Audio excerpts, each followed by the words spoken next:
company, whatever. Greetings, my friends. Great to have you with us. El Rushbo behind the Golden EIB microphone here at the distinguished Limbaugh Institute. Great to have you. Telephone number 800-282-2882. The email address lrushbo@eibnet.us. It is a combination of astounding and pleasurable to read of all the panic in the media over Bernie Sanders.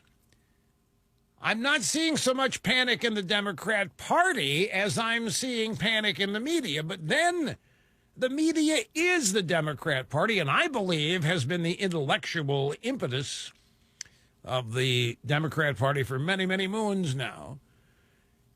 I think the media as an institution of objectivity, fairness, and presenting of news has been absent, long gone for quite a while.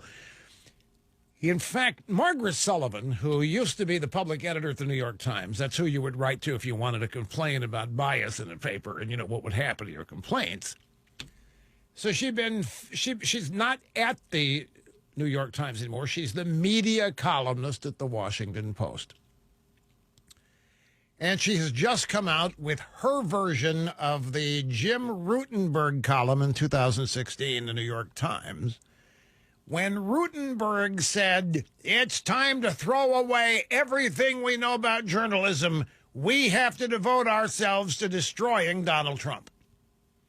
She has done her version of that for the Washington Post now. It's time to throw out it's time to abandon everything we thought we knew about journalism and create something brand new that is complete, total advocacy aimed at destroying Donald Trump. Hey, Sullivan, you've already done it. There's nothing left to do. The media has abandoned whatever its original pretense was more than 4 years ago. We'll get into this in great detail as the program unfolds. But there's another Democrat debate tonight, and it's being set up here with the abject panic that you encounter everywhere in the drive-by media today over Bernie Sanders. And, you know, it's kind of funny in a lot of ways. The Democrat Party has actually created one of its biggest problems, and that problem is Bernie Sanders and Super Tuesday. Because after Super Tuesday, Bernie Sanders is going to have an insurmountable delegate lead. And let's be honest about something. You can say Bloomberg, Doomberg, all you want. You can talk about his money, but what's Bloomberg missing? What's he missing? Fire in the belly. Bloomberg is missing the raw desire you have to win this office.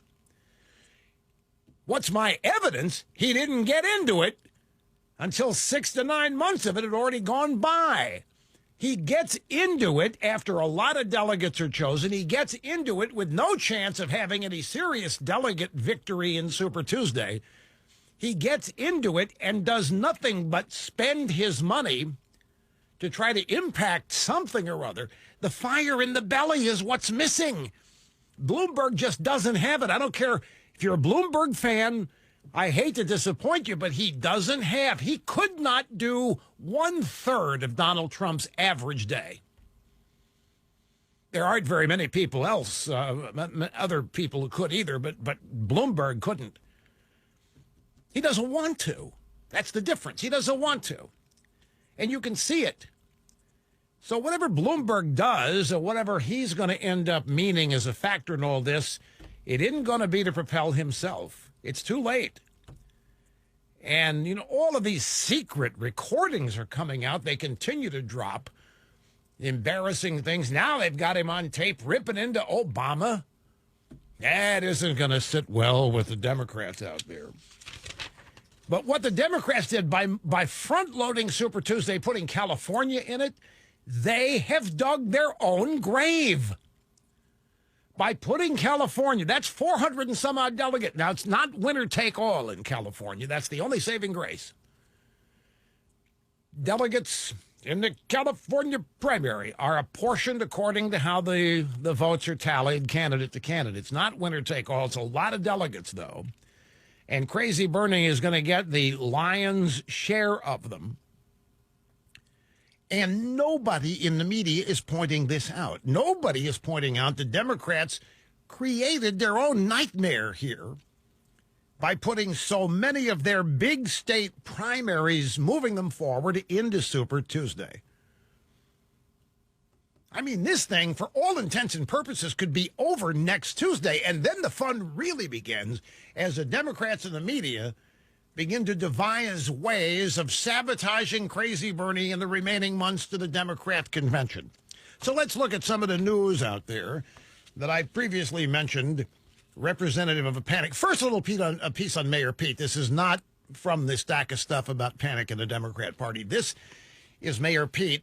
Mayor Pete has a big problem with African American votes, and that's what he needs to show well in South Carolina. And by the way, I'm going to be very nice. Biden is out there saying he's running for the Senate. Poor Plugs, you got to feel sorry. Whoever's making him do this needs to really be spanked. Plugs doesn't want to be doing this either. Plugs doesn't have the fire in the belly. Bloomberg doesn't have the fire in the belly. Somebody put Plugs up to this as a means of heading off Crazy Bernie at the moderate pass.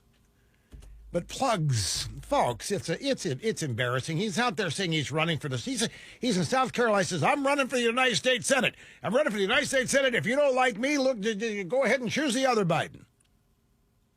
The other Biden? What other Biden? Hunter Biden in Ukraine? What other Biden?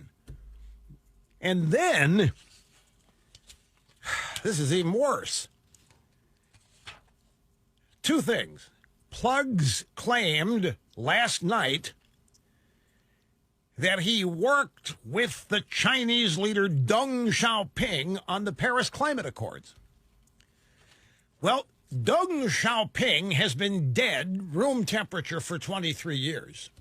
Deng Xiaoping is not the head honcho of the Chi-Coms.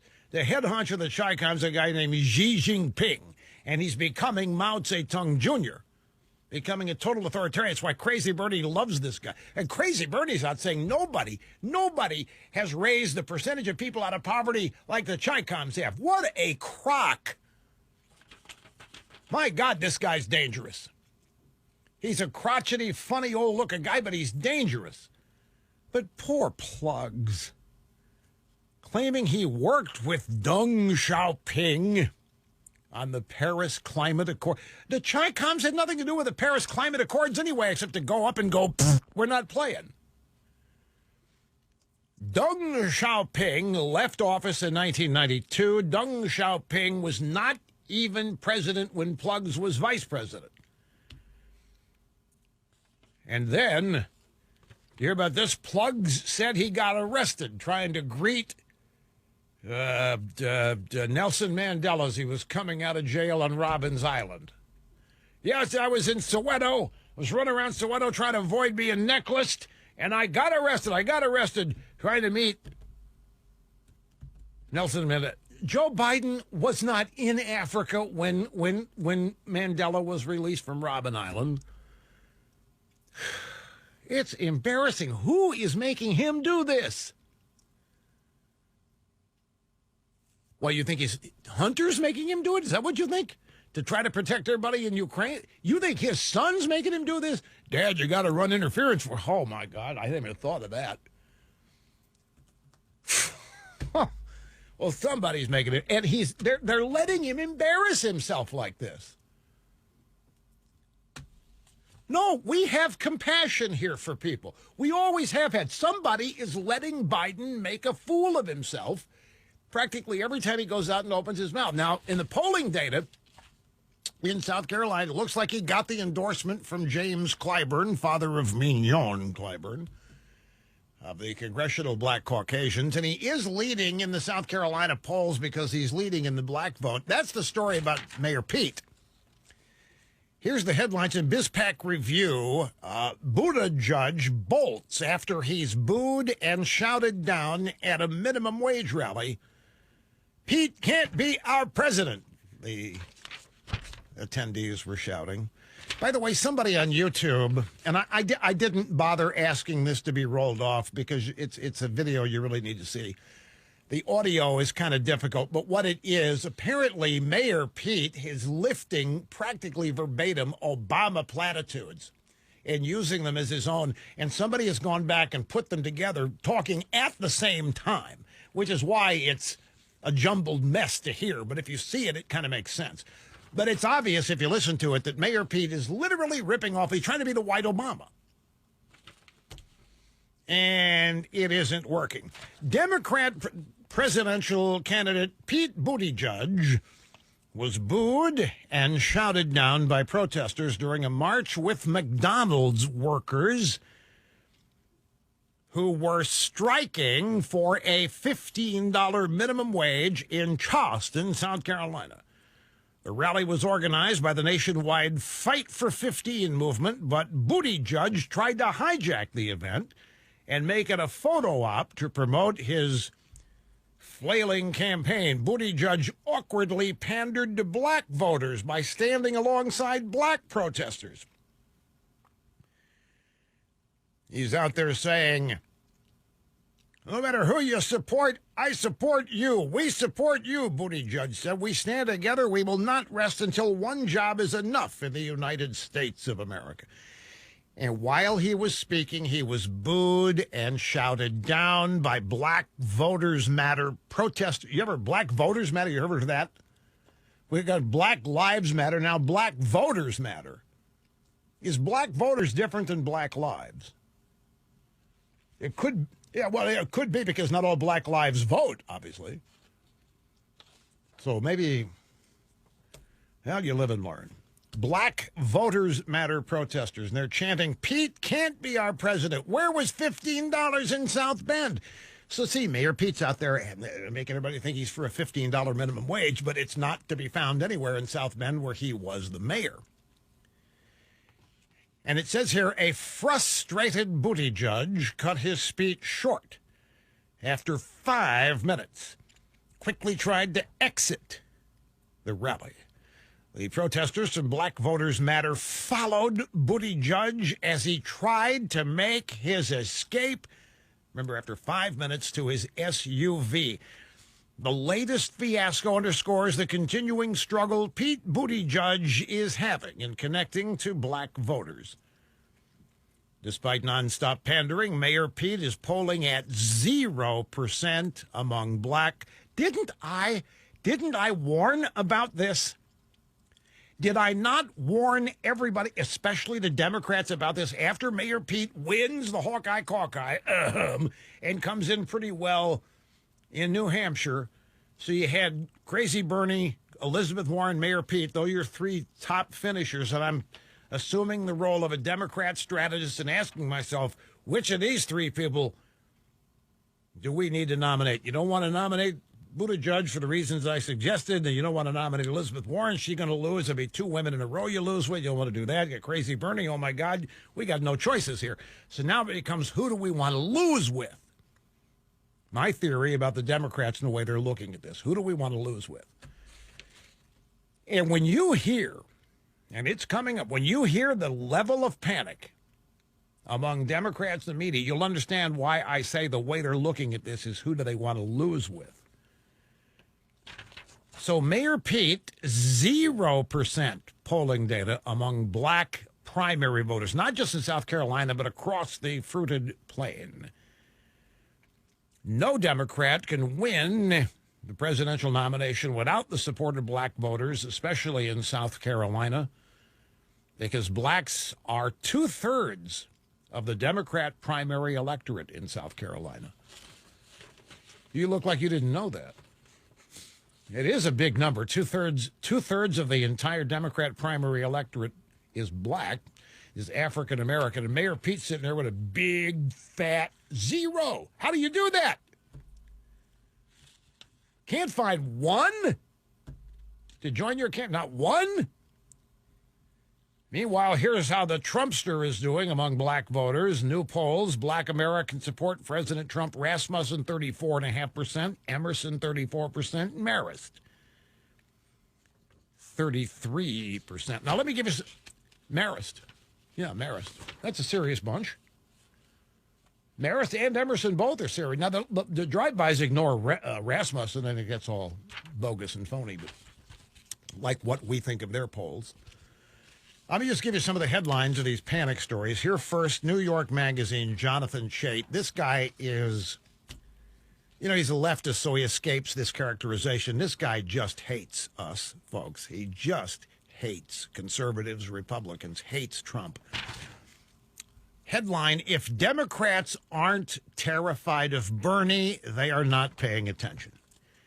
From thehill.com, the memo, Democrat rivals have 7 days to stop crazy Bernie.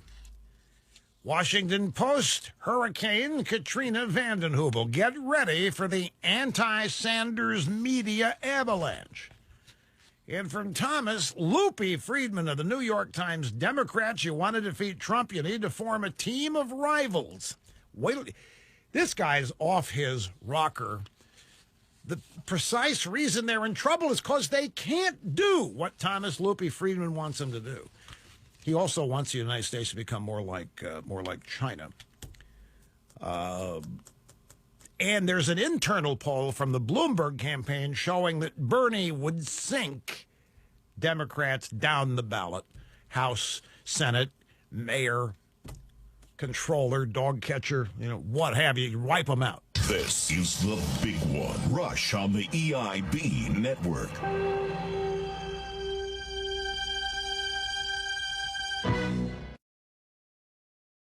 Is aimed at getting Trump. Make no mistake about it. It's aimed at getting Trump. Here is a media montage that makes the point. Essentially, forget the Russians, at least today, because now the coronavirus is going to be the end of Trump. If the coronavirus spreads into a pandemic, improves Bernie Sanders' chances of beating Donald Trump. How? We've got coronavirus potentially causing a real headwind to the economy around November, the time of the election. That could affect his reelection chances. Every indicator is fairly locked in at this point for Trump to get reelected, unless there's a black swan moment like this. It wouldn't be too difficult to trigger a recession, especially with coronavirus raging, just in time for the election. It could potentially hurt President Trump's chances of reelection. The economy slows dramatically because of the virus. Oh, okay. Right? So that would bolster the chances of the Democrats. With all these unpredictable factors, including the coronavirus, almost anything can happen. The coronavirus could get Bernie Sanders elected president of the United States. Why couldn't the coronavirus get Donald Trump reelected? What if the United States comes up with a dramatically great policy to deal with it, and the number of cases in the United States dwindles, goes down, or does not expand like the cases around the world? And why wouldn't that be beneficial to Trump? Notice here we are in February, and they've already got this virus ruining the economy by November in time to take out Trump. This is proof they've got nothing. They know they can't beat the guy, folks. We'll be back. And it's for the DittoCam. It's DittoCam only. It's not the entire website, but it is the DittoCam and archives of all DittoCam programs on your primary television screen via Apple TV. And it's a free app, but there is an in-app purchase, which means that if you are a subscriber to RushLimbaugh.com, just enter your login credentials and you'll be ready to go for all the archive data. If you're not, that's what the in-app purchase means. It gives you a chance to become a member. You don't have to by any means. There is a little bit of content that's available free, the free side of the app. But I just wanted to let you know that it's up and running now, and we made the charts. We made the top 10 most searched apps on Apple TV at one point last night. No, I wasn't checking because I knew that was going to happen. Coco told me. Coco was monitoring it. I have staff for that. And sure as anything, staff came through with the reports. I got a screenshot of it. Save these things for archival history. I want to, before getting back to the panic on the Democrats, there's all kind of time to do that. I want to. And Trump has just left India. Air Force One got wheels up about 12:24 our time. India is 10 and a half hours ahead of us. not 10. They added 30 minutes. So when it's 10 a.m. here, it is 12:30 in the morning in India, for example. So that's when, and Trump left, I think, at 10:24 India time. So actually not, it was a couple hours ago. But I want to share with you some of the Trump press conference, because this is confidence, this is strength, this is a presence on the world stage that the Democrats, again, just don't have anybody who can match up. And in the bites that we have here, Trump deals with the Democrats and the coronavirus, goes after Justice Sotomayor, for those of you in Rio Linda. And he really has gone after these two judges on the Supreme Court, that they need to recuse themselves from these immigration cases because they are taking open, public, political positions on these cases. And he's right about it. So here's the first bite. You may ask about the coronavirus, which is very well under control in our country. We have very few people with it. We think they'll be in very good shape very soon. I think that whole situation will start working out. A lot of talent, a lot of brain power is being put behind it. $2.5 billion we're putting in. I see that Chuck Schumer criticized that he thought it should be more. And if I gave more, he'd say it should be less. It's automatic, with these characters. He's just not good for our country. Now, I want you to pay attention to something Trump said here. Very well under very well under control in our country. We have very few people with it. The fatality rate is something like 80,000 cases in the world that are known. There have been 2,700 deaths. Do you know what that translates to a fatality percentage? It's like 2 to 3%, folks. The fatality rate of this virus is less than the flu, far less than the flu. But look at how it's been hyped.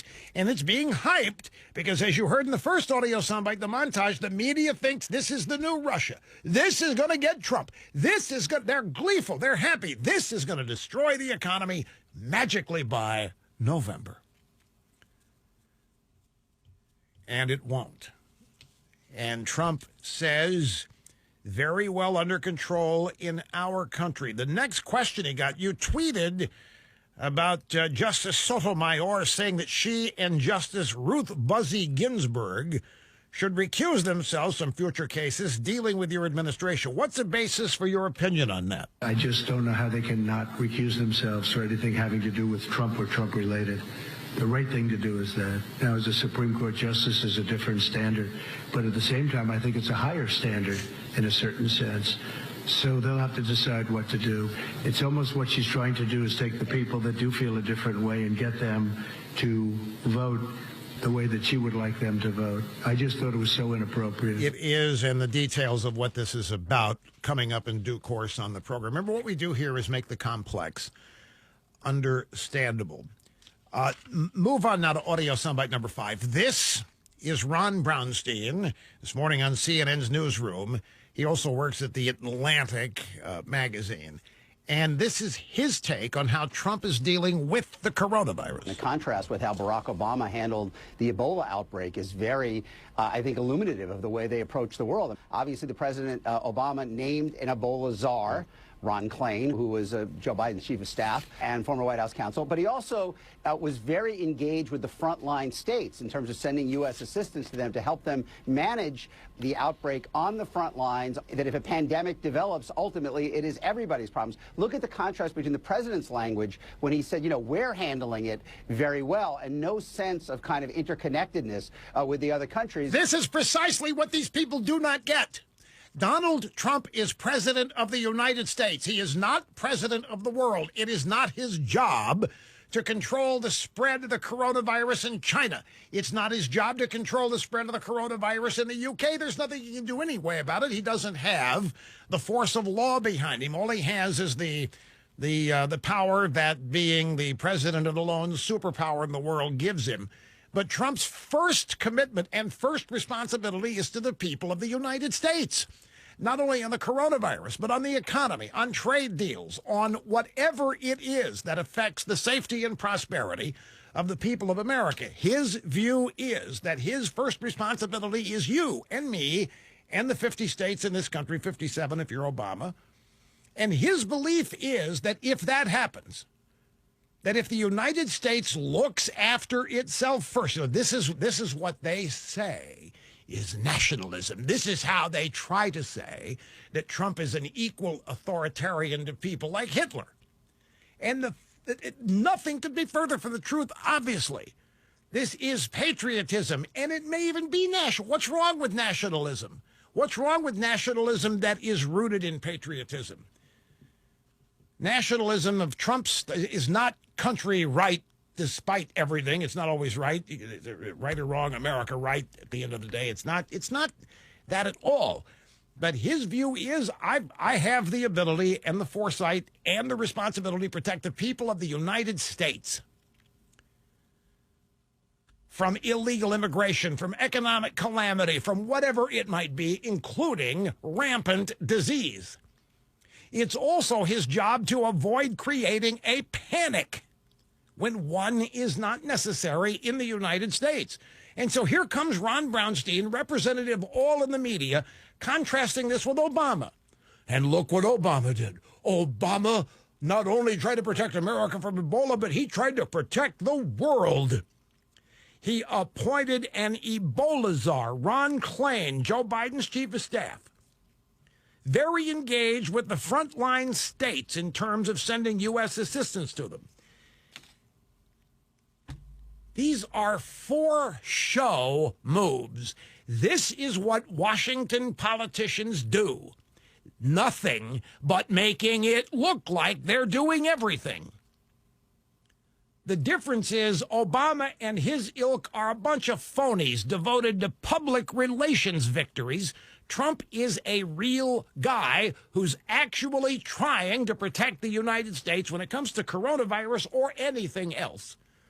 And then he doesn't phony it up by appointing a coronavirus czar and sending him over to China to supposedly manage it there, where it originated, or anywhere else where it happens to be spreading. He deals with it here.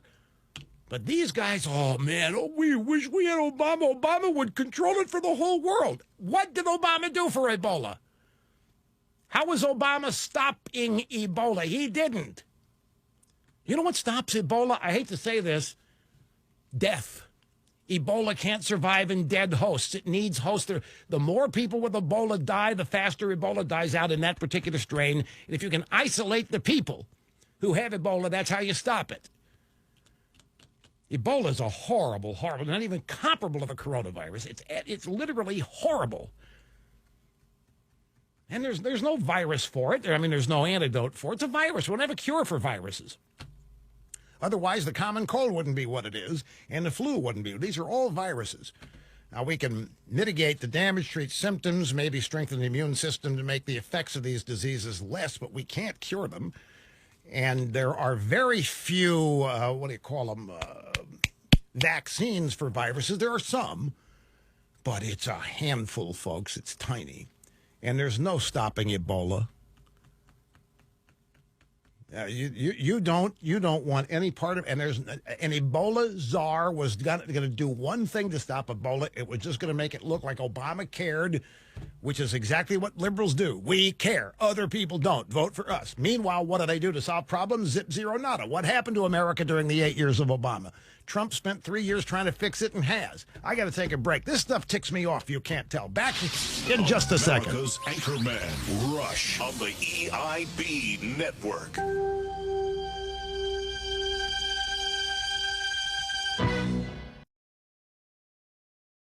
I forgot to download it yesterday. I just did. It looks cool. Looks really cool. I know. To see me on your giant 65-inch plasma or your flat screen, it's got to be incomparable.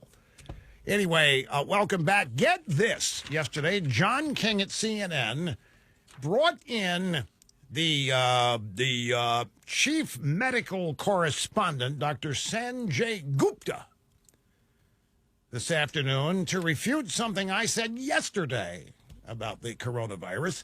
And I want you to listen to this very, very carefully. I want you to listen here to Rush Limbaugh's take on the coronavirus. It looks like the coronavirus being weaponized as yet another element to bring down Donald Trump. Now, I want to tell you the truth about the coronavirus. The coronavirus is the common cold, folks. Dr. Gupta, is the coronavirus the common cold? This is a brand new virus. It's a novel virus. We don't know exactly how this virus is going to behave. And I think that would unfortunately, be minimizing it. I think what Rush Limbaugh is sort of referring to is the idea that it is from a family of coronaviruses. That is the family name of these viruses. And some of them in the past have caused symptoms that were more consistent with the common cold. But it's also been the same family of viruses that caused SARS, that caused MERS, the Middle East Respiratory Syndrome. I said yesterday that the coronavirus, that there are numerous types of coronavirus. This is coronavirus 19. The official name of it is Code V19, but it's in common parlance so that even people of Rio Linda can follow along. It's coronavirus number 19. The fatality rate, even in China, is 2%. Now, that's greater than the common cold, but less than the flu. It's a respiratory virus. That's what it does. It gets into your respiratory system, and it causes symptoms like the common cold or, at worst, the flu. And depending on your age, just like the flu, it can be fatal. Now, the question about this coronavirus, where did it come from? It came from, as best anybody can tell, a lab in Wuhan, China. Now, I don't know, but there are people who speculating that the Chi-Coms were attempting to weaponize this virus, and somebody discovered this. Some scientist, some doctor discovered this independently back in December and tried to warn everybody about what he was seeing because it looked like a virus that had a human element to it that was weaponized. And that scientist/doctor is now dead. And the Wuhan, China is a town of about 11 million. It's a huge city by American standards. It's, middle of the road by Chi-Com standards. I looked at it on a map. It's right smack dab in one of the most populated regions.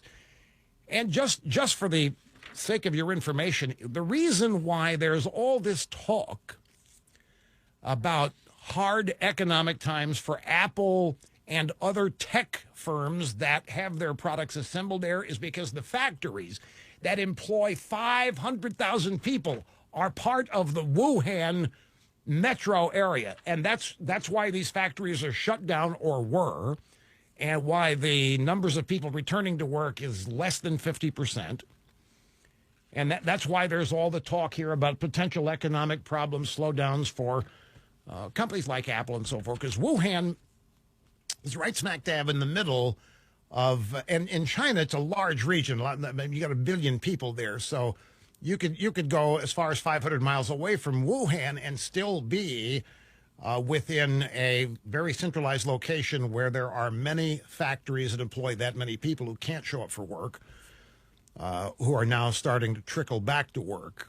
But I have here in my formerly nicotine-stained fingers, the World Health Organization says that the, let's see, this is not the, yes, the head of the WHO, Tedros Adhanom Ghebreyesus Ghebreyesus, said yesterday that while Iran and Italy have reported a surge in coronavirus cases over the last several days, the coronavirus has not yet met the criteria to be called a pandemic. In fact, Mr. Tedros Ghebreyesus said they have not found an uncontained global spread of the virus, and he noted a steady decline in new cases in China. So it may have peaked at the point of origin. And you know how you know that it's peaked at the point of origin? Because all of these tech firm factories are opening up. And these factories are now offering all kinds of incentives to get the employees to come back. The Chi-Com government would not be permitting this.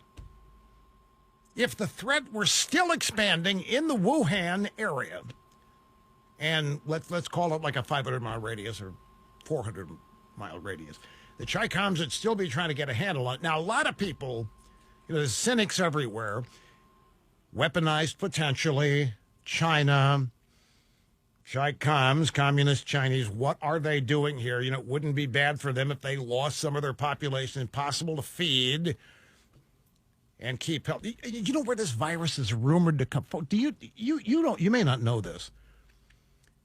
But food in China is such a different proposition. You try feeding 1 billion people as a communist economic system. These people eat anything. They eat live bats. They eat live snakes. Do you realize how easily contaminated this stuff is? And that's where it's thought that this might have originated. Anyway, I'm a little long here. Got to take a quick time out. Back He's right in a moment. In so many ways. Rush on the EIB network.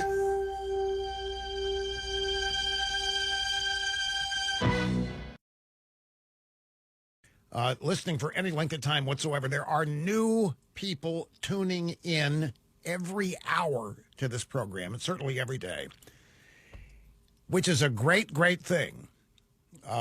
The audience is expanding here at geometric proportions. Very happy and proud of that. What it means is that there are people listening for the first time every day who may hear me say something that they don't have the context of experience listening to the program to understand, such as what I said just before the end of the first hour. So I want to convert this into a miniature, brief little lesson on conservatism versus liberalism, phoniness versus reality, and a way to make sure that some of these people listening for the first time don't misunderstand me.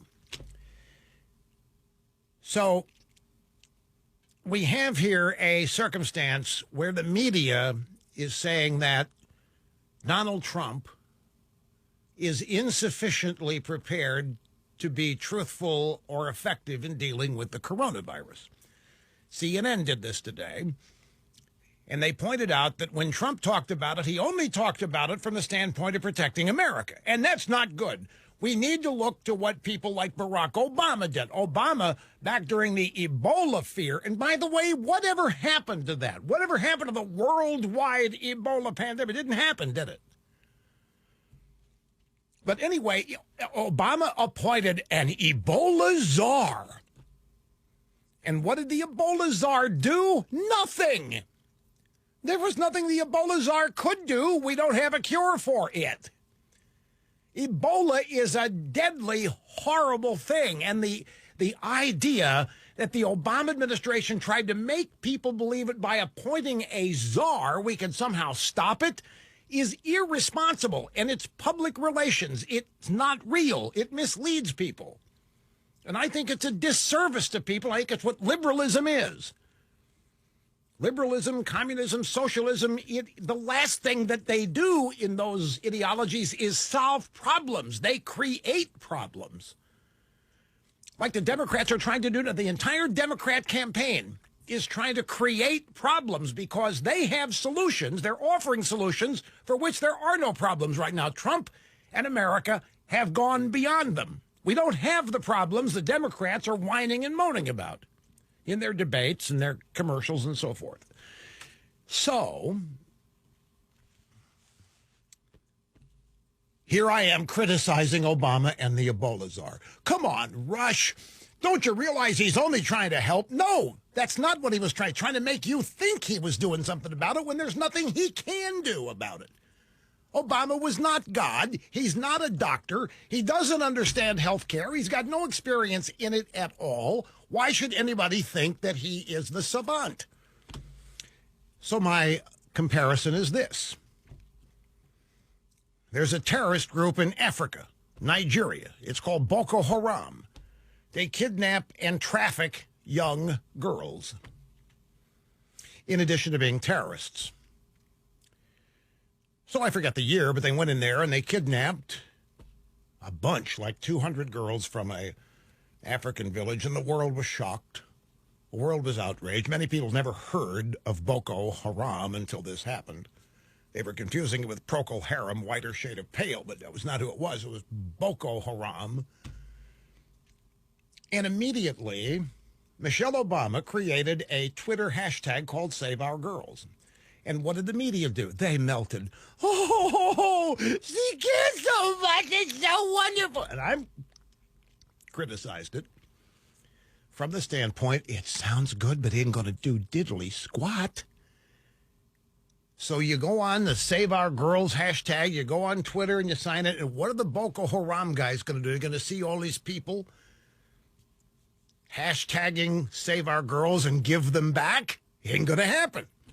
That night, Jon Stewart did a 10-minute monologue on me and the fact that I have no soul because I dared criticize Michelle Obama's Save Our Girls hashtag. Now, the difference here is, see, I'm actually interested in solutions. I don't believe that a Twitter hashtag is going to get any kidnapped victim back. It's going to make somebody who has nothing to do with it feel better, make them think they're doing something about it, but that's the whole point of liberalism versus... Liberalism is the most gutless, easy choice you can make. You never have to solve a problem. All you have to do is claim that you care about it. And man, people assume you've got this gigantic big heart and you're a wonderful person, but you don't have to do anything.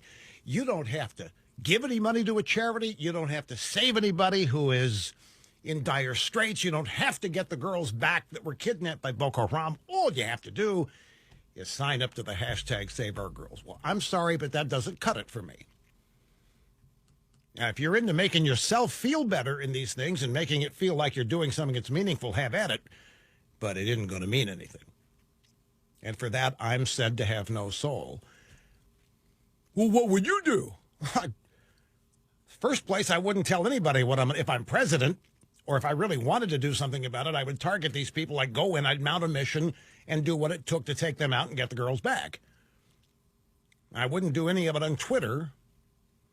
And I wouldn't do any of it publicly. And I would only announce it had happened afterwards. And it would be part of a comprehensive anti-terrorist strategy that would be part of, hopefully, a framework I have as a president to deal with these kinds of things. Now, the reason I bring this up, Donald Trump has survived every coup attempt, every assault on him that has been made up. And now the coronavirus, they're trying to lay it at his feet and make him responsible for it, and they're doing irresponsible news reports claiming that the coronavirus is going to destroy the U.S. economy by when? November. Isn't it magical? The coronavirus is the new Russians. The coronavirus is going to take out Donald Trump because Donald Trump doesn't care about anybody but America. He doesn't care, and we can't trust what Trump says anyway. And so I'm sitting here, and I'm not going to play ball with this. I'm not going to join a panic over something that I have been independently informing myself about. I have no interest in lying to you about anything. It doesn't help me. It doesn't help you. It doesn't further anything. It doesn't help a thing for me to knowingly lie to you about something as serious as a possible global pandemic. And that's how the media is treating this. And they've been treating it this way since late January, before the Chinese New Year. And they have been using it to attack the various enemies they have, like Apple and other tech firms. And now they're using it to go after Trump. And some of the stories, let me get just a couple headlines here real quick. CDC, very strong chance of an extremely serious outbreak of the coronavirus. Very strong chance of an extremely serious. And CDC warns it's not a question of if, it's a question of when. And so the media is out basically telling people that you might die. There are also stories that the United States is short on latex gloves and masks. We don't have it. Oh, my God. We don't have anything to protect ourselves. It's Trump's fault. I'm just telling you that where this whole thing started, the fatality rate is 2% of the infection rate. That's less than the flu. I'm not saying it's tolerable. I'm just, folks, this kind of story is made to order for modern media, which reports first before they know anything. And they flame it, flake it, form it to fit their agenda of the moment, which now is get Trump. And now they're comparing Trump to Obama, and Trump's coming up short because Trump only said that he was going to make sure it's okay in the United States. Well, Obama did an Ebola czar, and they make sure it's safe around the world. That's a difference in Trump and Obama. Well,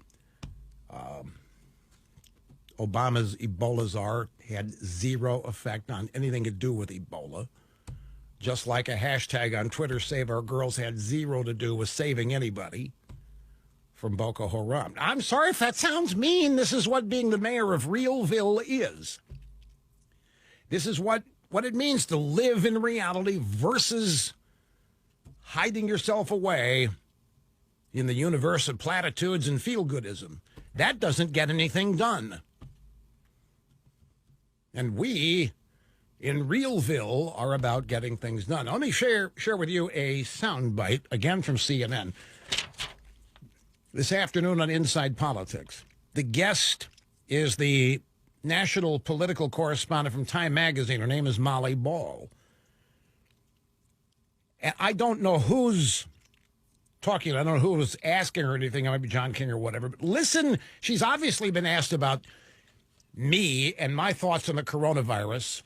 And this was what she said. Everybody hopes that Rush is right, and this is no more serious than the common cold. And even if lots and lots of people get it, it is not very deadly. But I think there is the potential for a situation where there's mass confusion because nobody knows what to believe because this president has such a track record of not necessarily being truthful that you could have a panic, you could have all kinds of consequences of that. So the coronavirus, we hope Rush is right, but Rush could be wrong because Trump doesn't tell us the truth. Rush could be wrong because Trump has such a track record of not being truthful that you could have a panic and he would deny it. And so you could end up getting a fatal disease and not know you're going to die because Trump is telling you you're okay. Oh, I'm sorry, this is how they're covering this. And meanwhile, it was Obama who told a woman whose mother was 100 years old, no, I don't think your mom wanting to live is going to be a factor in Obamacare. I think at that age, she gets there, we'll just give her pain pill. You don't say, be happy. Here's a happy pill and enjoy the rest of your life. Who is it that doesn't appear to care about people? The idea Donald Trump doesn't care about people is so asinine. You couldn't have the trade policy, the economic policy, the tax policy. You couldn't have the foreign policy Donald Trump has if you didn't care about the American people. What we're looking is at a president who actually cares more about the American people than many of the presidents we've had in our generation. And I am not exaggerating that. We'll be right back. Don't go away. That the mainstream American media just won't do. Rush on the EIB network.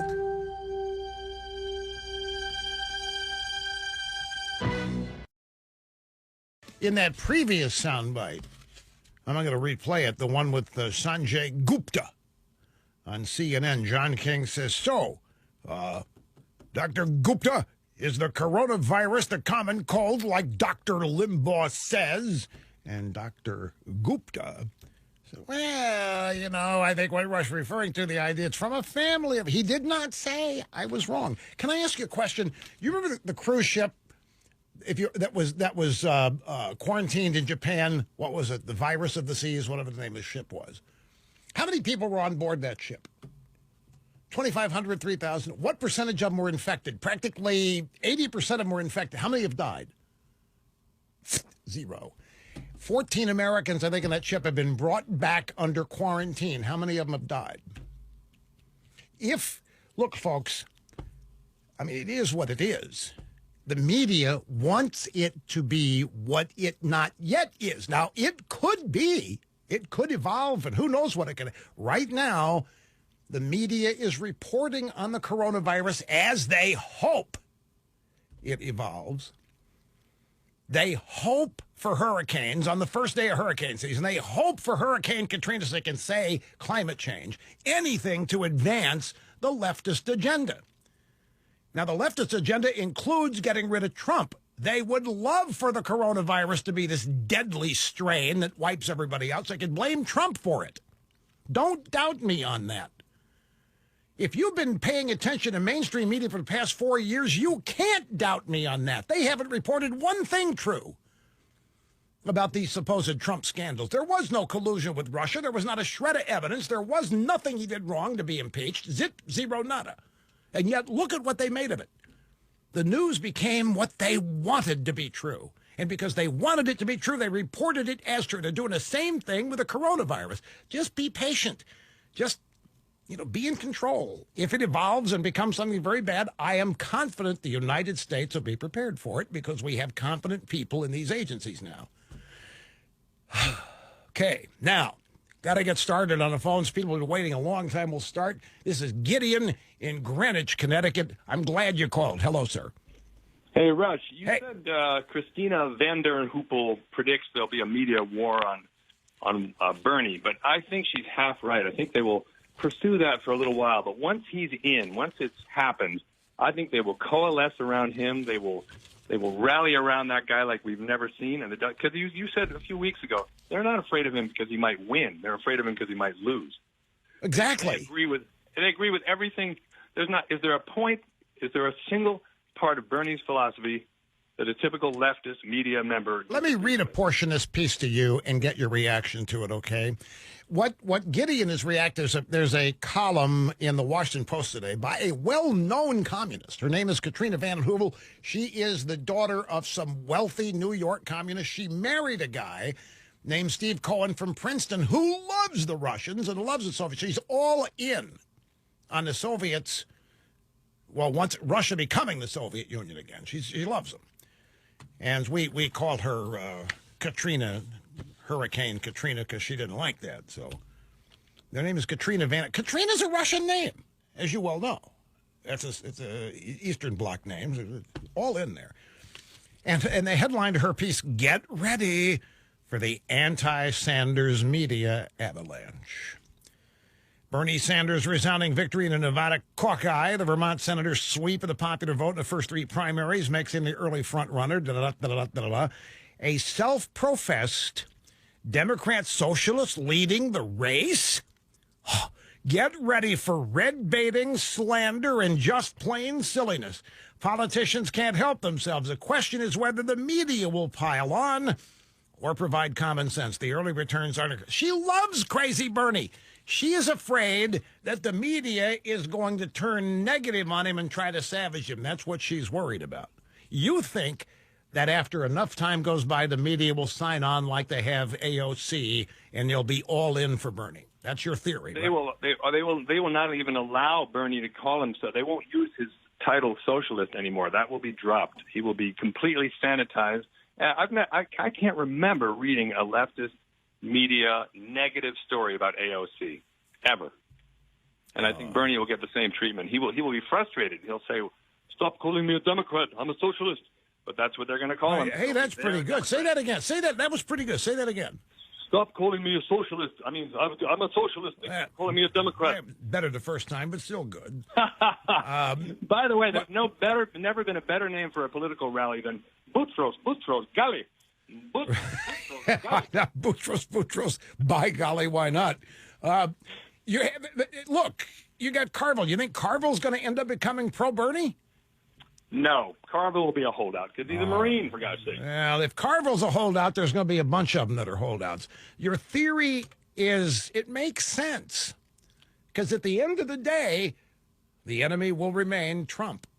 And if Crazy Bernie's the only way to get rid of him, then they'll unify behind him. That's the odds anyway.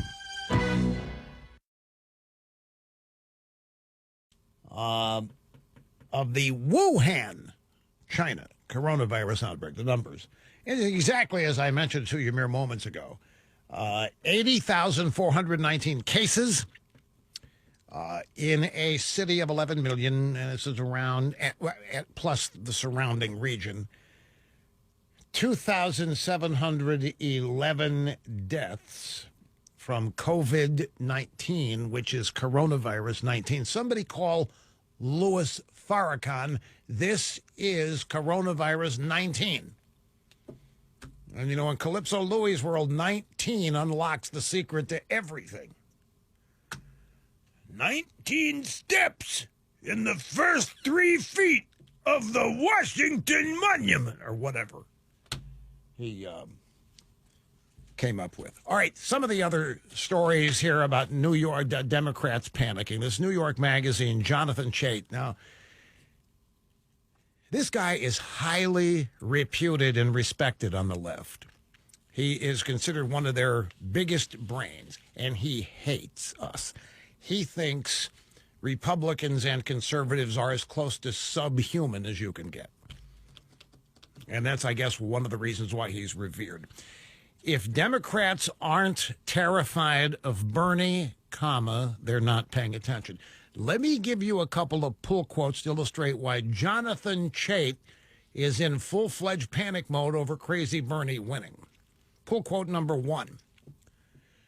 Watching the Brexit debacle from afar, it seemed impossible to understand how the Labour Party could know full well it needed to win a national election in order to prevent this. Yet what did they do? They harnessed themselves to a lunatic, Jeremy Corbyn, whose toxic leadership made victory impossible. And they did. And this guy, Jeremy Corbyn, is crazy Bernie on steroids. This just genuine left-wing lunatic. Mainstream Democrat. But he was so toxic that not even the British left could stomach the guy. So Chait continued, the rise of Bernie Sanders at a moment when Donald Trump is accelerating his war on the rule of law. What? What? Donald Trump is assaulting or accelerating the war on the rule of law? Must be immigration he's talking about. See, the lefties don't like enforcing the law on illegal immigration. A liberal party drifting helplessly along as a small radical cabal steers it toward likely catastrophe. I didn't think it could happen here, he writes. But that's what he thinks is happening. A liberal party to Democrats drifting helplessly along as a small radical cabal led by crazy Bernie steers it toward catastrophe. Another pull quote. The Democrat primary can be seen as a series of candidates goading each other to jump into the lion's den. All the candidates have exposed themselves by taking at least a few unpopular positions, but none have gone quite as far as Bernie Sanders. What makes Bernie's profile uniquely toxic is the way his liabilities all reinforce each other. He combines discreet, deeply unpopular policy positions with an unpopular socialist label, which in turn reinforce the fact that his campaign is premised on radically changing the economy, the one thing most voters believe Trump has done well. Bernie's historic statements praising various leftist dictators reinforce the impression of kookery. Impression of kook? He is a kook. Bernie Sanders is an abject kook. His historic statements praising various leftist dictators. See, the Democrat Party has always loved leftist dictators. They just haven't said so. It's only yesterday I told you how Ted Kennedy was working with Soviet leaders to undermine Ronald Reagan. It was the Democrat Party that was attempting to help the Soviet Union establish a beachhead in Nicaragua in the 1980s.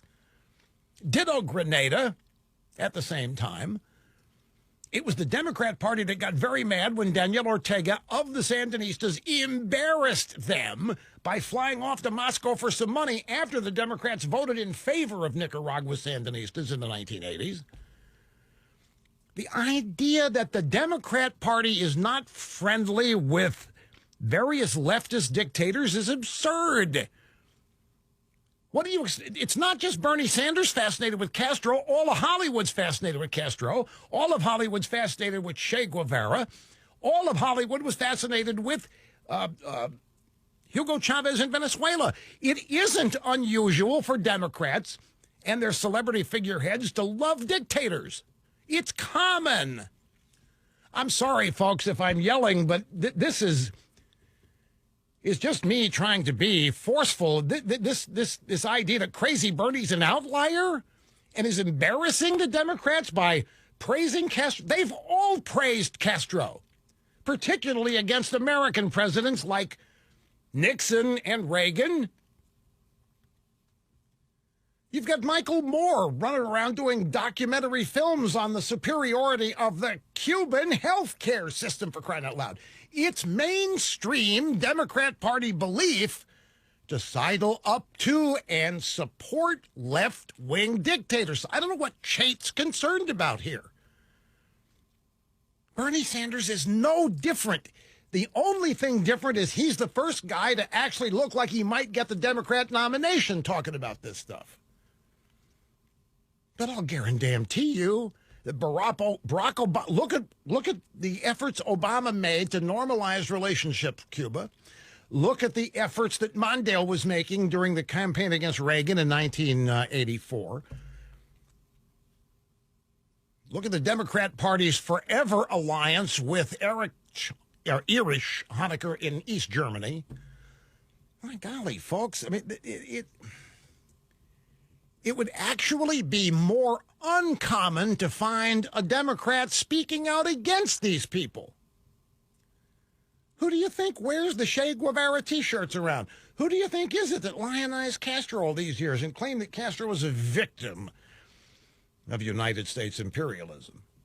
Okay, so Crazy Bernie's all in on it. He honeymoons in Moscow in the 80s and lionizes Fidel Castro today. Praises Castro for a literacy program. As I said, Castro's literacy program was the imposition of propaganda and indoctrination on Cuban kids. It was the selling of communism and the glory of the state. It wasn't a literacy program. They had to learn to read this stuff or else they go to gulags. Or their parents would. There is starvation rampant in communist countries, including China today, including Venezuela, including Cuba. And wherever there are vestiges of it, anywhere in the world, you're going to find misery, discontent, and people desperate to escape where they live. And where do they all want to go? Right here, United States of America, which to the Democrat Party is the destabilizing agent of the world because of our superpower status. To the Democrat Party, it's the United States that's causing all the misery in Cuba and all the misery in Venezuela and all the problems in China. It's our superpower status and the fact that we're so rich and so more powerful that we have stolen so much to become what we are, which is bogus. This idea that Bernie Sanders is some oddball outlier, don't fall for it. He is mainstream Democrat Party. So this headline, if Democrats aren't terrified of Bernie, they're not paying attention. Let me give you one more pull quote from this piece just to illustrate what I was just saying. Quote, Bernie Sanders is a completely unique asset for the left. No, he isn't. He is as common as you are, Chait. Sanders is a completely unique asset for the left, proud socialist who holds national office, who will be too old to run again by the next election if he isn't too old already, and who has no short-term successor.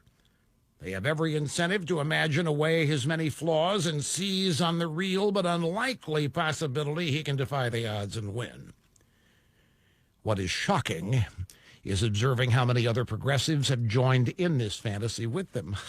It's not a fantasy. It is a dream come true to these people, Mr. Chait. You know what's amazing? That not even the people in the middle of this pro-socialist, communist sympathetic party realize what they are. They think Bernie's an outlier. They think Bernie's an oddball kook and take them all down. I'll tell you, it's easier to find a Democrat sympathetic to Fidel Castro and Hugo Chavez than it is to find a Democrat who opposes them. For your convenience, broadcasting almost 100% in English with just a little Spanish lingo. Rush on the EIB network.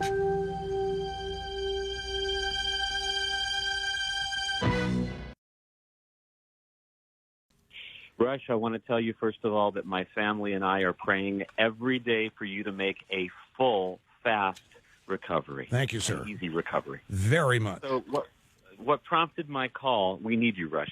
What prompted my call was, and I don't want to nitpick too much here on the numbers. I appreciate what you're doing, but I think a lot of people are concerned, like I am, because we don't have all the information. Everything I've seen, and I've been trying to educate myself in a responsible way, and if I'm using sources that you feel are discredited or not valuable, then tell me, and we should know not to use these sources. But everything I've seen, the flu rate, the death rate from the typical flu typically is somewhere between 1% to 2%. What we're seeing right now with coronavirus, COVID-19, in countries like Italy, I think it's around 3%. In Iran, I think it's somewhere closer to like 16%. South Korea, we don't know, but it's much higher. And so here's what I wanted to say to you yesterday, because I haven't really heard everything that Trump has said, but as of yesterday, I certainly felt when you made the comment that President Trump, that this is somehow being used to try to destroy President Trump. I was thinking President Trump will hurt himself if he doesn't get out in front of this and make sure that the public, he needs to instill more confidence in the American public that he understands this, that he has this under control, and that we're doing the job we should be doing. Okay. Now, last comment. Well, okay, yeah, let me comment on that, on the Trump thing first. I think, Trump is a different ball of wax. If Trump were out there telling you, I got it controlled, my team's working on it, we're doing everything we can, even though that hasn't been done yet, would you feel better? But you probably would. I think Trump's people, I think the National Institutes of Health, I think all kinds of working their butts off on this. And Trump knows not to assure people before it's time to. Assuring people that nothing's going to go wrong, that is until he knows that, would be the biggest mistake in the world. This is what other people, we're working on it, we're going to handle, we got a czar, we're going to prevent the spread of this disease. That's a total wrong. Trump is not into PR on these kind of things. He's into the reality of it. So I think he's not talking much about it yet because he's got nothing really to say about it until he gets reported to by people at various CDC agencies, National Institutes of Health, what really is going on here. Well, that's fair. But like I said, even if he could just simply say that we're watching it very closely, we're taking this seriously, even that's something. I think he was saying yesterday something like the stock market looks great or never better, and meanwhile it's dropping 1,000 points. But let me mention this because I think this is even more important than the real reason I called. So I'm looking at a source called pandemic.news. It's an offshoot of naturalnews.com. The gentleman's name is Mike Adams. I don't know if this is credible, but he claims to be using U.S. government and CDC and other U.S. government websites and statistics to prove all his points. And he's got a background in pandemics or in science and health. So he's saying, as of yesterday, that there's hardly any testing going on in the U.S. So therefore, we don't really know how many people in the U.S. have this or how serious it is. And the CDC kits are not reliable. I'm not really sure if this is to be believed, then we don't yet have a handle on this. Well, I can't help you because I never heard of the guy. I mean, I know a lot of Mike Adams. I don't know this guy. I don't know this website. I can't help you. These are the kind of things that they're a challenge. Everybody wants to know more than what is being reported on something. And you glom on if you're worried and scared and if you think this is going to be bad and you run across a site that confirms your fears, then you tend to believe them. It's the nature of the internet today. And I do have a soundbite. This might make you feel better. This is Dr. Anthony Fauci. We lifted the ban. He was on MSNBC's ripping me. He's ripping me for being wrong about this. And here's what he said about it. This was just this afternoon. Well, first of all, the common cold rarely, if ever, kills anybody. Rarely, truly rarely. And even seasonal influenza has a mortality of 0.1%. That's higher than that. The current mortality of this outbreak, at least in China, was about 2 to 2.5%.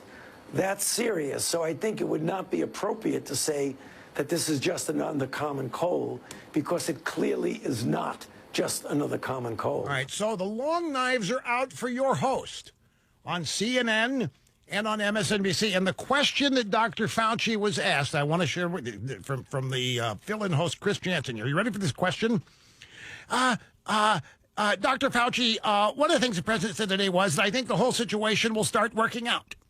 And Rush Limbaugh, who is a big supporter of the president, said to his many listeners on his show Monday that we're basically overstating this. That this is basically, it's a common cold. So I'm being lumped in with Trump, and therefore I can't be trusted. Trump can't be trusted. We got to go to Dr. Anthony Fauci. He says, well, it's a little bit worse than the common cold because of the death rate and so forth. Now, I'm out of time here. I'm right on the verge of a killer point, and I have to take a break. Rush Limbaugh, simply brilliant, on the EIB network.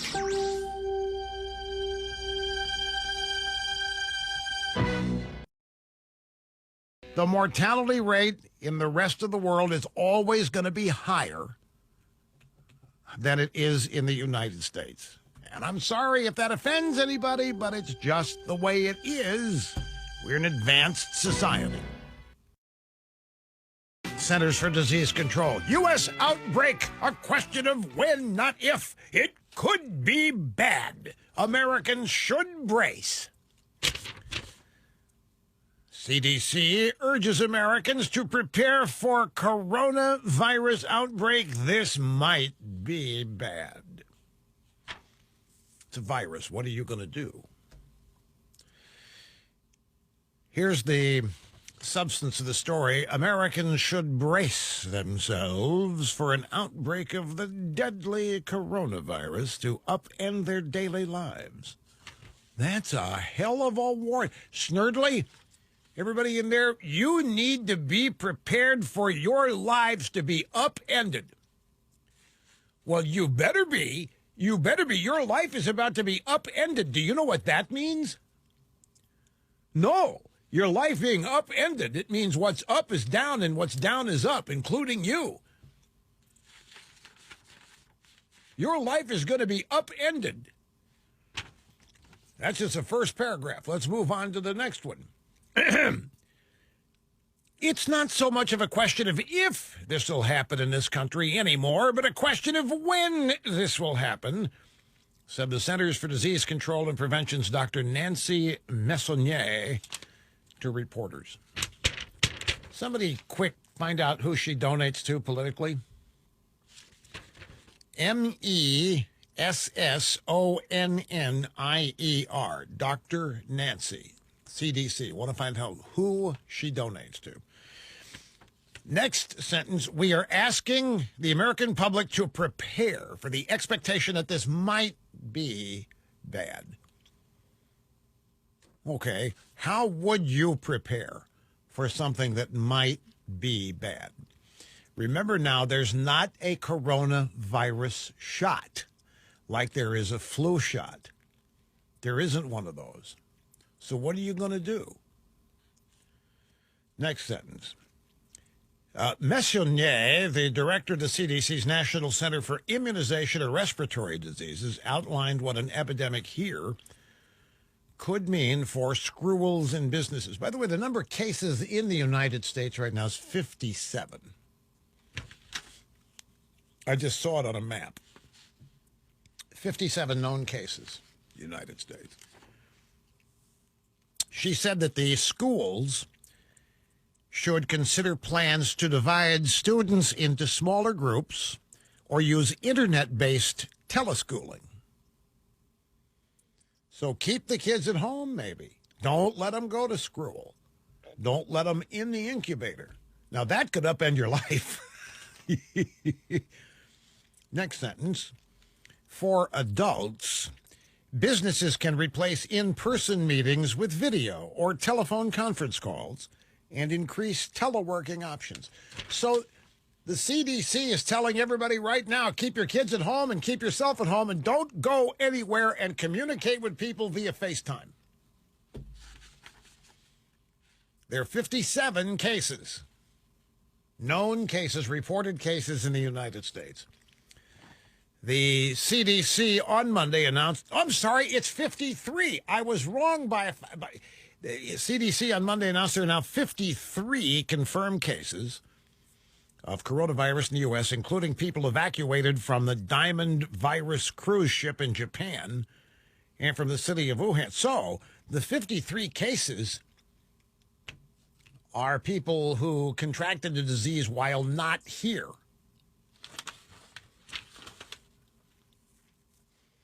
How many of the 53 have died? It doesn't say. So we'll have to just wait. See, anyway, so the CD, and now there's a market sell-off. The Dow was down about 600 points. Now it's down 825 points. And the drive-by media is showing video clips of Donald Trump in India downplaying the coronavirus. Say, we got it handled. We've authorized $2.5 billion to get started on research and planning on this stuff. Alex Azar, who heads the Department of Health and Human Services, appeared before Congress, said that's what we're doing. We're getting full speed. And that's what Chuck Schumer said, not enough money. Criticized Trump for not caring enough, not putting enough money at it.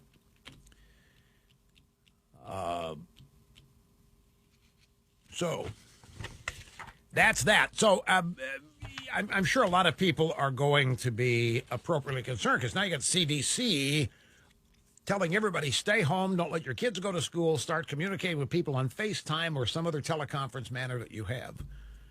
That just isn't practical. That isn't going to happen. Back now to the stories that I accumulated here on the panic related to Bernie Sanders. The next one in my stack is by Neil Stanage today at The Hill. And the headline, Democrat rivals have 7 days to stop Sanders. Rival candidates have just a week to stop Sanders if they hope to prevent Bernie from taking the party's presidential nomination. Now, why 7 days? What is it? Well, because of Super Tuesday coming up a week from today. If they don't stop Bernie, but he doesn't, I mean, how do you stop him? His current trajectory set to carry him to at least a top 2 finish in South Carolina on Saturday. From there, he looks likely to roll through Super Tuesday on March 3rd, harvesting huge numbers of delegates from California and other large states. It's eminently plausible that by the end of March 3rd, that night, Crazy Bernie will have jumped out to a delegate lead that none of his rivals can reel in, especially given the likelihood that more than a half dozen other major candidates remain in the race. 415 delegates in California. It's not winner take all there, but if he wins most of the popular vote, he'll get most of the delegates. 7 days to stop Crazy Bernie. So here is the pièce de résistance, a little French lingo there. Thomas Loopy Friedman from the New York Times, who believes that the United States needs to have a government more like the Chicoms. 11 or 12 really smart people making all the decisions about everything, and Friedman thinks that he should be one of the 11 or 12 because he was in an Obama workshop on employment, even though his expertise is supposedly foreign policy. So his idea is, Democrats, you want to defeat Trump, you need to form a team of rivals. You know, this is a takeoff on Abraham Lincoln cabinet. Lincoln's cabinet was composed of a bunch of people that didn't like each other, and some of them didn't like Lincoln. And the theory was that if you have a team of rivals in there, that you'll eventually find the truth and the solution to any problem, because you'll find a way to weed out all the bias. So Friedman, I didn't know when I first saw the headline, I didn't know quite what this meant. Form a team of rivals to defeat Trump. If this election turns out to be just between, get this, by the way, this is the opening sentence. If this election turns out to be just between a self-proclaimed socialist and an undiagnosed sociopath, we will be in a terrible, terrible place as a country. How do we prevent that? So Trump is an undiagnosed sociopath, and Crazy Bernie is a self-proclaimed socialist. It's actually self-proclaimed communist. So Thomas Loopy Friedman says, that's all I'm thinking about right now. My short answer is the Democrats have to do something extraordinary. They have to forge a national unity ticket, the likes of which they have never forged before, and that's true even if Democrats nominate somebody other than Sanders. What would this super ticket look like? Well, I suggest Sanders and Michael Bloomberg, who seems to be his most viable long-term challenger, lay it out this way. I want people to know that if I'm a Democrat nominee, these will be my cabinet choices, my team of rivals. He said he's stealing here from Lincoln. I want Amy Klobuchar as my vice president. Her decency, experience, and moderation will be greatly appreciated across America, particularly in the Midwest. I want Bloomberg or Bernie as my Secretary of the Treasury. Bernie Sanders as Secretary of the Treasury? Bernie Sanders is There won't be a treasury. It will be empty. There won't be any money anywhere. Folks, this is incredible. I want either Bloomberg or Bernie as my Secretary of Treasury. Our plans for addressing income inequality are actually not that far apart. Bloomberg and Bernie's aren't. This guy's insane. And if we can blend them together, it'll be great for the country and it'll reassure the markets. I want Joe Biden as my Secretary of State. Thomas, he doesn't know where he is. He thinks he's running for the Senate now. He thinks he talked with Deng Xiaoping yesterday.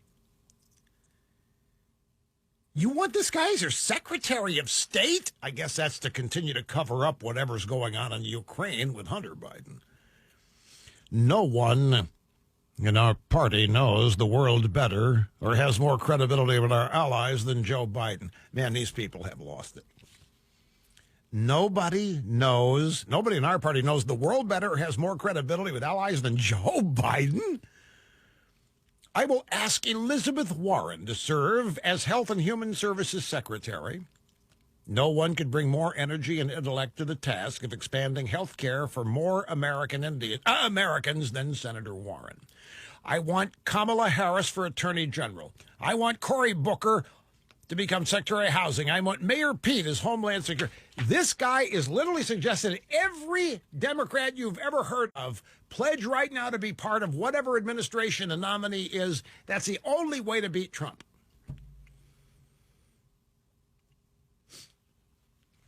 Oh, and by the way, folks, I was not asking rhetorically. Let me go back to the CDC story. Let me find it here. Here we go.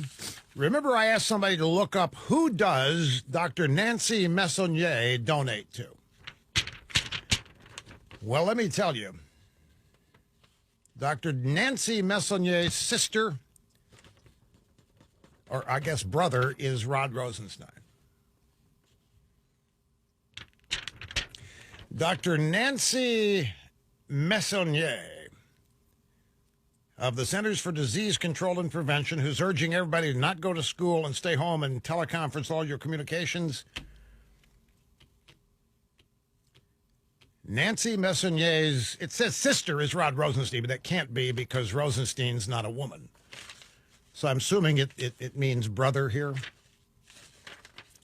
So there's a reason I asked this question. So you've got here the CDC urging Americans to prepare for coronavirus outbreak. This might be bad, could be bad. Keep your kids at home, don't go anywhere. It might be bad. We got 53 cases. It might be bad. It could be. Stock market's plunging. Okay. This person running this agency, who does she donate to? Well, her brother is Rod Rosenstein. I'm guessing. I need to double check this because what I'm seeing here is Messonnier's sister is Rosenstein. Unless Rosenstein's had a sex change operation, like that can't be right. Thinking about